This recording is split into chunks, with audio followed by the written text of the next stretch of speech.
So you heard this a lot yesterday during the presentations. Globus from the beginning has been a platform as a service. So pretty much everything you see in our web app, all of the transfer pieces, all the flows, all of that has an open API that you can build directly against and integrate through portals, command line clients, which are native applications, gateways, data commons, however you want to look at it, you can add the capabilities in there, right? And you saw this Ian's slide, which had lots of different integrations that have been already done towards this, both for transfer and for sharing. But all of them have to leverage Globus Auth as a way in which they get the right tokens for accessing the service, right? So bulk of this presentation is going to talk about those concepts. If you are familiar with OAuth and have built application using OAuth paradigm, this presentation is going to be absolutely redundant to you. This is completely standards compliant, and the same models are used, right? So Globus Auth is our IAM service, foundational to all the services that are in Globus and anybody who builds applications on it. And essentially, it sort of is in the nexus of many things, right? Oh, I use the word nexus. We have a service that's okay. So end users, how they authenticate, their authentication context, identity providers, which we talked about, we integrate federated identities, direct integration of identities, how are services secured, right? Just like our services, like transfer and flows, are secured using Globus Auth as the authorization provider. You could write your own services as well that use Globus Auth as the authorization service, OAuth authorization service. And that is, we have examples of that as well. And then applications. By this, we mean what you would think of as clients, sort of the portals that you may develop, or a automation script that you have developed to share data automatically, or things like that. Or even those applications which don't have a web interface to it, or an interactive interface, are supported, right? And then Globus Auth also secures service-to-service communication. So our transfer service, when you invoke it, in turn calls the group service, for example, to see whether you have permissions to access data because you're a member of a group. All those completely and end-to-end use OAuth tokens, right? So there's no magic in there. And the same, it sort of turtles all the way. If groups turns around and wants to know about your recent authentication context, it calls auth, but it also, again, uses OAuth tokens for securing those calls. And obviously, IAM plays a big role in us supporting higher assurance, right? That's the service that knows about when you authenticated, how your authentication context was MFA used. So all those assertions are provided by the IAM service and consumed by downstream services. So like I said, it's based on OAuth 2 and OpenID Connect. If you're doing service, if you're trying to secure a service, write an application that talks to one of the services in the Globus ecosystem, whether it's a web application, command line client, all of that is standard OAuth out of the box, right?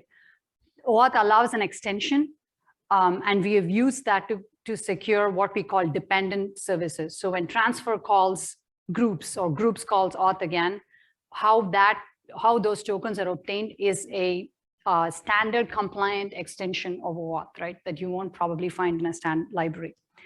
But for everything else, I strongly recommend, if you're building, to please go find OAuth client libraries and not try to do this yourself, right? Our Python SDK does support all of these, so you're welcome to use that.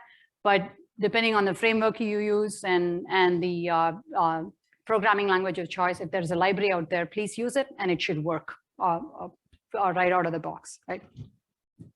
So this presentation will be posted online. It's littered with links to our document from SDK to the API. But if you go to docs.globus.org, everything is linked off of that, right? The nav menu should help there. But to be able to tell you about how to use the transfer API, I have to do a little bit of OAuth tutorial. So I'm going to talk about 3 concepts that are critical to this. So the first one is the idea of scopes. So OAuth has this notion where you can have, every service can register a set of scopes, and the scope determines the subset of functionality that a user is consenting to, right? So if you take our transfer service, for example, or even GCS, we have one scope called all. And if you tell the application you can use the transfer all scope, it can do everything all APIs on transfer, it has access to on your behalf, right? But you could also restrict saying you want this only to read your groups or be able to manipulate your groups. So you can create subsets of those. Those are scopes. From a consumer perspective, every service that is published will publish its scopes. It's literally a string. And if you look at our documentation, it'll say, here is the scope and here is what that scope means, right? So when you write an application, when you ask the user consent for that scope, then you know what you can do with when you have those tokens. The second crux of the security in OAuth is the idea that a user consents to a client to be able to access something on behalf of the user, and it's essentially only for that particular scope, right? So if I have a application that only needs to know your group membership, but doesn't really need to modify anything in your group, then I can request a group scope of read only. And when a user, let's say VAS logs in and consents, then this application can act as VAS, but the only thing it can do is get information about his group membership, right? This is a fundamental aspect of OAuth. It relies on that user consent, which is why you see these user flows, right? The user is in the middle. And that's used for cases where you're acting on behalf of the user. If you're doing full automation and you don't have a user in the middle, then we have different flows for that where the user doesn't consent at all, right? So again, consent is completely handled by the auth service. When you essentially say, here's a user, here are some scopes, then you construct this URL and put them through the Globus Auth web pages, and the user authenticates and grants consent, and that forms the crux of security. I guess I already said this, so there are multiple methods for user granting consent. It varies whether you're on a web portal-like environment, a command line client, or you just don't even have a user in the mix. You're just using OAuth, you're doing automation, you're acting as that application itself. Then there is no user in the mix. There is no consent, right? You just have your client ID and secret, just like you saw on the GCS piece, and you're able to authenticate as that application. So we've had this for many years. I'm going to go through two of these flows. It kind of explains what happens when you go through from your portal or a Signs gateway, how you get the token, right? This particular flow is called Authorization Code Grant. It's a standard OAuth flow. Actually, Auth0 has fantastic documentation about this. So if you're building something and you want to learn more about it, that's what I would recommend. But here's what happens. From your portal application, so the user attempts to access something in your portal, and let's say you have to turn around and call the transfer service for this, right? You want to submit a transfer. You redirect the user back to the Globus Auth service. And at that time, you say, what scopes, what are you asking them to consent for? And Globus Auth directly interacts with the user. So the user potentially goes to their IDP, maybe their institutional IDP. They authenticate and consent. And then there is a handshake back and forth between the portal client that you're developing and Globus Auth to securely obtain a token to act as the user. Then those are called access tokens. Those access tokens are used to secure the calls to the transfer service. They are actually added as a header in the HTTP calls that go out to the transfer service, right? This is peeling many layers. Our SDK has a single high-level call for you to do this. You shouldn't have to kind of know all of these details. So do most of the OAuth libraries, right? If you are doing this from a command line application or something that you're distributing to your users, it's slightly different. In this case, the portal can it's a hosted piece. It can have a client ID and a secret of its own. It's an application in our ecosystem, whereas something that you distribute is not.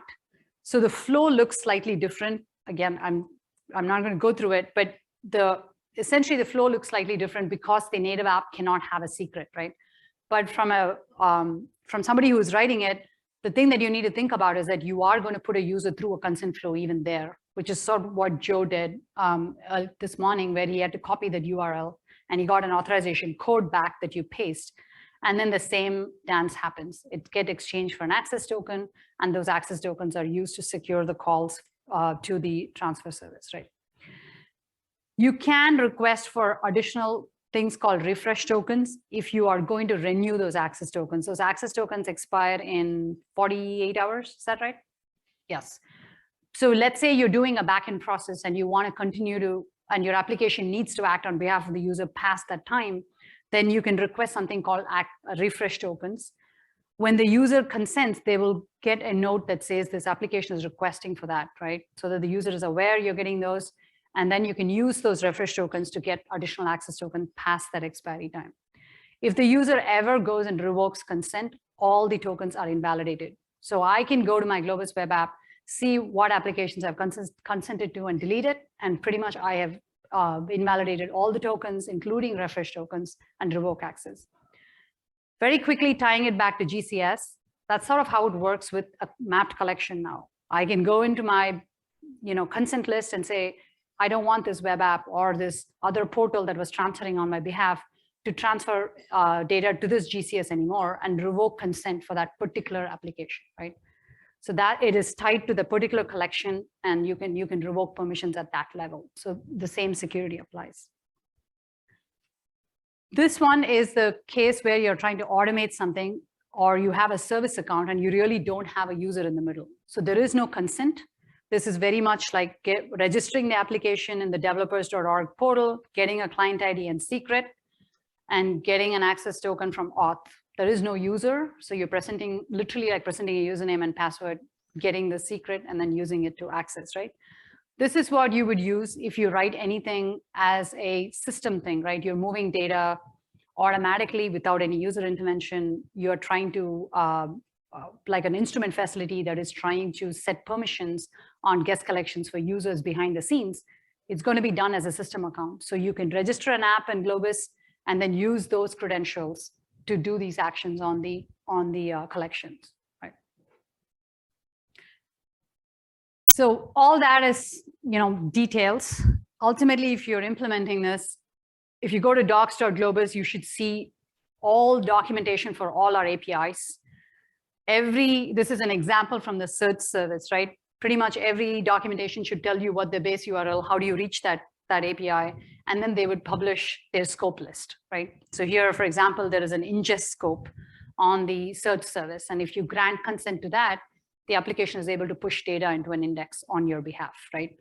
And then there is a search scope, which will not allow you to push things on your behalf, but rather search and query. So they will publish this, and those scope strings that you see are what you would use when you put them through that consent request. So that Globus Auth shows the user what they're consenting to, and then provides the tokens that are limited to that scope. So the application will also check, for example, the search service will check when you request to ingest something, it'll say, is this token valid for this particular scope for this application, right?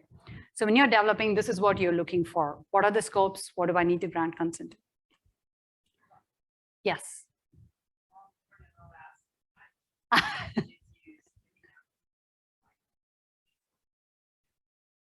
No, the access lifetime token.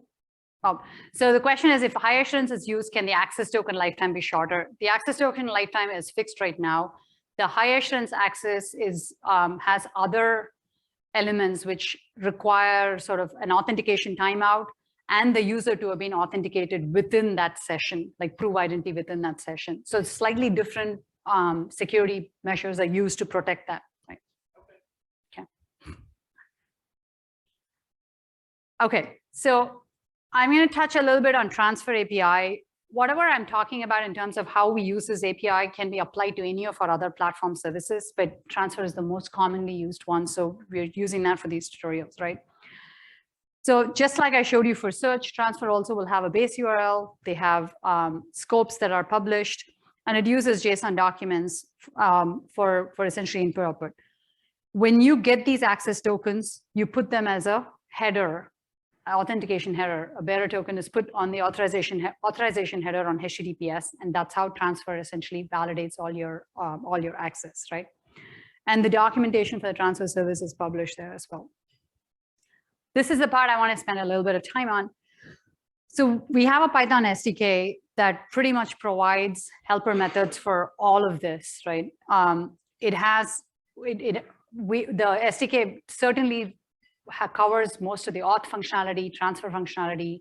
They have SDK support for timer, so we're sort of building out all of these and gets added to it, right? And the idea there is to provide higher level constructs, so you could use something like a TransferClient object and then be able to set up the right tokens and use it for all interactions. You shouldn't have to worry about setting up all of the low-level pieces, right? I cannot say enough about the quality of the SDK documentation.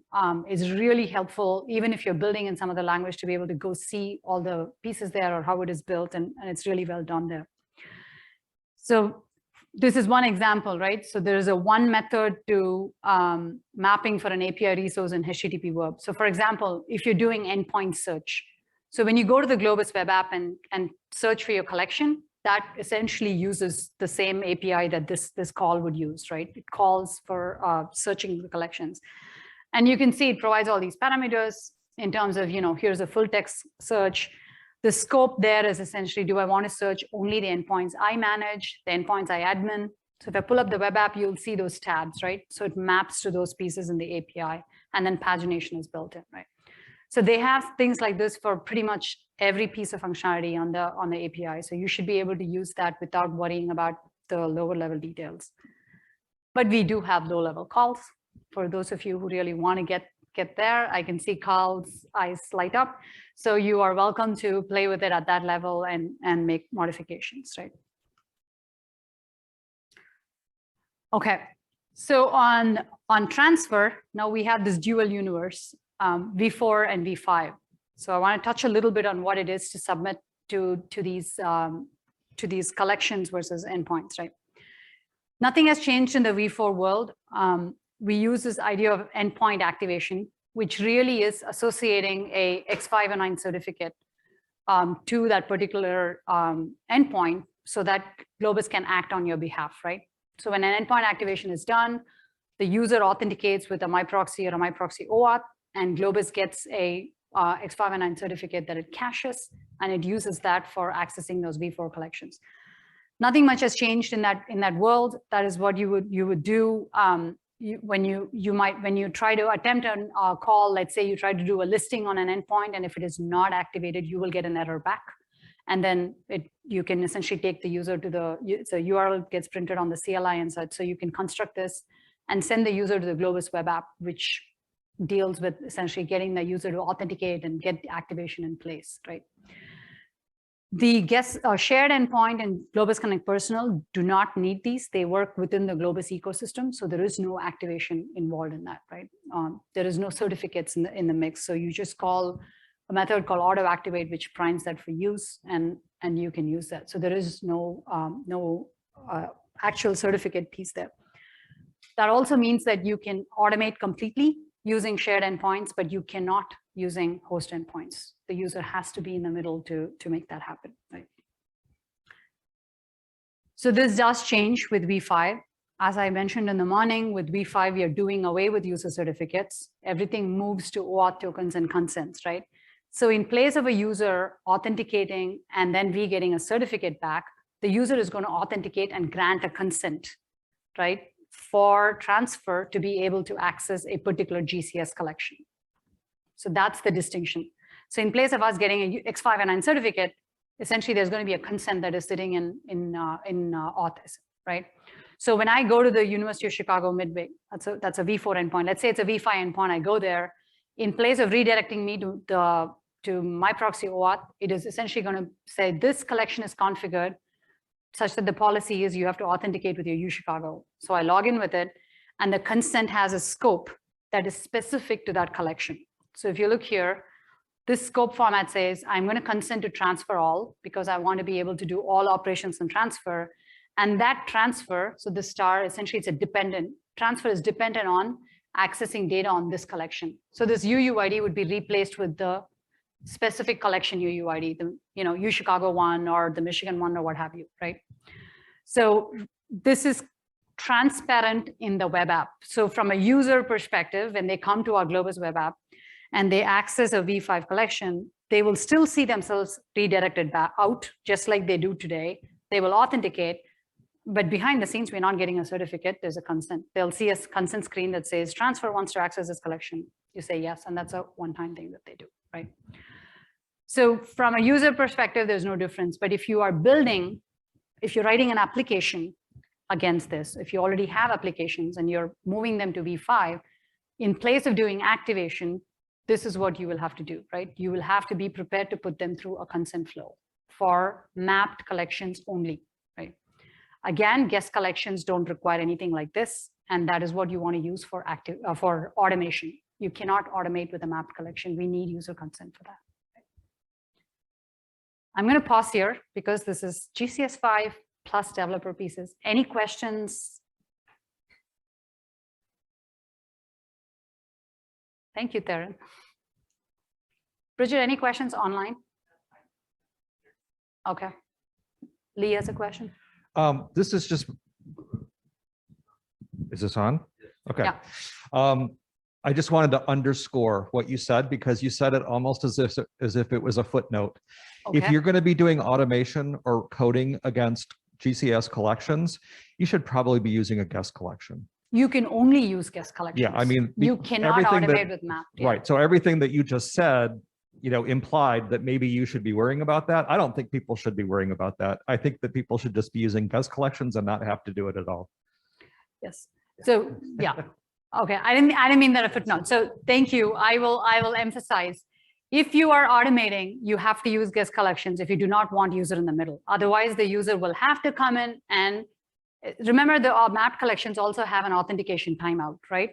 So the user has to come in and authenticate within that timeout every so often. So there is no getting around that policy. So if you have to automate, you have to use guest collections. But if you are building applications that use these, for example, let's say you have a data provider and you have a portal, and a user searches your portal for some data. Now they want to move the data out, and your portal wants to support that and wants to build in submitting that transfer. Then the user will choose, if the user chooses a map collection, they have to consent to the map collection. You could use our Globus helper pages to do that, so you don't have to worry about these consents. Or if you are building it yourself, then you have to worry about these consents. But yes, if you're automating, you have to use guest collections. Okay, so the scope that I showed you, sort of this building these scopes and things, the SDK actually has very nice documentation and helper methods to do this, which I thought was worth just sort of pulling up and showing everybody, right?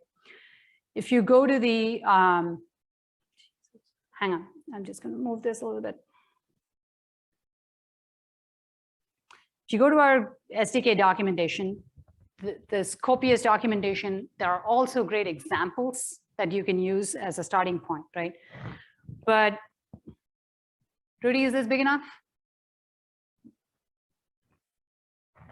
Better? Okay. Okay. So there is a section on scopes and scope builder that really talks about how you would set up and build the scopes that you would need, right? So one of the things that I thought was worth pointing out here and pretty interesting is it actually has a method where you can put your map collection ID and then say, these are the map collections that I want to use. And you end up, it essentially creates the right scope string for you to be able to get those consents, right? So if you are using our Python SDK, there are a lot of helper methods here to get all these things set up for you, so you don't have to do this by hand, right? But if you're using other things, again, this might be a great reference or a starting point for you to do this. So this whole section, the scopes that I talked about, this section of the SDK is valuable to go through to understand and use. Okay. So the last part of this, for which I have 10 whole minutes, is walking us through a Jupyter, through a Jupyter notebook that shows some of the API and the use of Python SDK. But I'll show this now. You also can follow along. Let me remember the URL. It's jupyter.demo.globus.org is where that is. So if you want to browse there and you authenticate with your Globus credentials, anything, one of your Globus account login, you should be able to access this. So just to show everybody, there are several notebooks in here that we use for tutorials and teaching. I'm going to use this one, the platform introduction, that talks about actually how to get tokens into an application and use the SDK. I'm not going to run through all the cells. I'll go through a couple of them, but you're welcome to look through it. It should map to our API documentation and the SDK documentation. The one here on Python introduction of Jupyter Hub show if you are running a Jupyter Hub and users can authenticate, it also shows you how you can pick up the tokens, Globus Auth tokens from the hub and use it in the notebook, right? That's sort of that example shows that. And then there are a few more that I think Vas will use later today on flows. There's some notebooks that show you data distribution use cases. So there's quite a few examples here with code that you could use for as a starting point for building things, right? Okay, first our favorite UUIDs for various endpoints. Right. So this one, I talked about two different flows. This one is a distributed notebook. So I cannot have this notebook have its own client ID and secret, right? So this uses what is called a native app Gran, essentially a flow that allows command line clients, applications that are distributed and cannot have secrets to go through and act on behalf of the user, right? So I'm going to run this. And this is a link that essentially takes me to auth to be able to grant consent. You can see here other things that this notebook is, these are the scopes that I am consenting to, right? View identity, that's an auth scope, my email address, and then Globus Transfer. Essentially now this notebook is going to be able to call all APIs on Globus Transfer with the tokens that it gets back. So I'm going to take the code.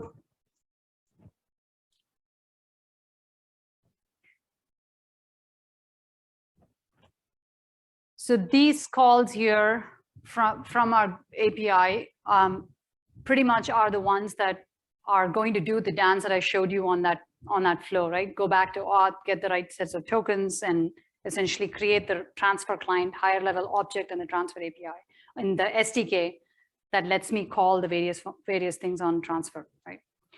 So the first one here is a simple, essentially gets the help method, right? So now that I have the tokens in the notebook, it is able to call the transfer API and get the help on the documentation, help documentation on there. So let's try to do something more interesting here. So the first one here is essentially getting a description of our tutorial endpoint, the definition of our tutorial endpoint, right? So this calls TransferClient.getEndpoint and passing the endpoint ID. And what you get back is pretty much the definition. If you go to our web app, you should see similar information pretty printed, right? But it's the same data that is coming back. So let's do some data access. Oh, okay, so this one is interesting. This one is the search I showed you on the slide. So this is now filtered. The scope is set to my endpoint. So it is only going to find my endpoints. So the results on this are going to look different for each of us. So these are the list of things that I have created that I'm administrator on. So that's the list that is coming through, right? And again, I can add some more information here. So searching for Globus tutorial endpoint, but not just on my endpoints, it's searching across the whole universe of endpoints. And then you would essentially see what matches. It is a free text search, so you might get more than one, right? Okay, let me see if I can do a listing. Okay, so this is the step on auto activating. If you are using guest collections or if you're using shared endpoints or Globus Connect Personal, then you would call auto activate as a step prior to using it. It really is sort of an internal thing, doesn't really get any certificates. Once I do that, now I can, this is the listing operation. So TransferClient is the SDK object, calling the listing operation on it on a particular endpoint and providing the path, right? And printing the result of that. So this is essentially doing ls on /share/go data on the Globus tutorial endpoint, which I think is set up for all of us, right? So you can see similar things. Make directory, rename are all synchronous operations. You call, you're immediately going to get response on these, and they are immediate. So you can. It's very similar. The calls are set up as operations on the transfer client object, right? The transfer and delete are asynchronous operations. So when you invoke a transfer on the API, you are going to get a task ID back. And then you would use the task ID to check the status of the transfer. So on this call, I'm constructing what I want to transfer. Here's the source endpoint ID, destination endpoint ID, and you can add source dest pairs to the transfer client. So you can have n number of those, and then auto activate the source auto-activate the destination, right? And this is where you might get errors. If the user doesn't have credentials, then you will get errors that you need to get the user to intervene. And then you can submit the transfer.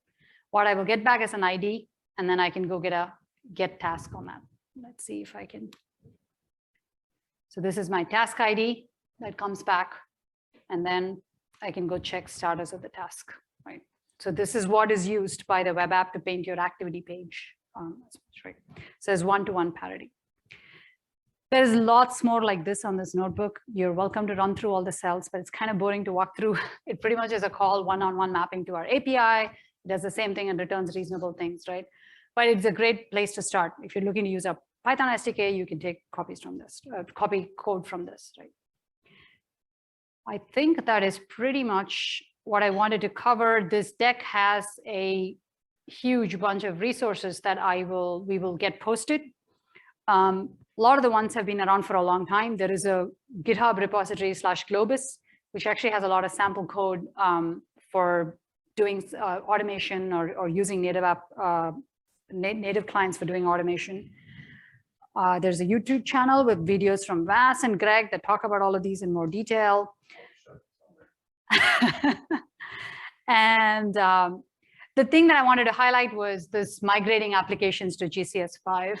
That is relatively new, and that I think would be a great resource, especially something that you want to advertise at your institutions as you migrate to V5, so that applications that have been built on it can essentially get prepared for this move, right? As always, support at Globus is your best bet for questions, right?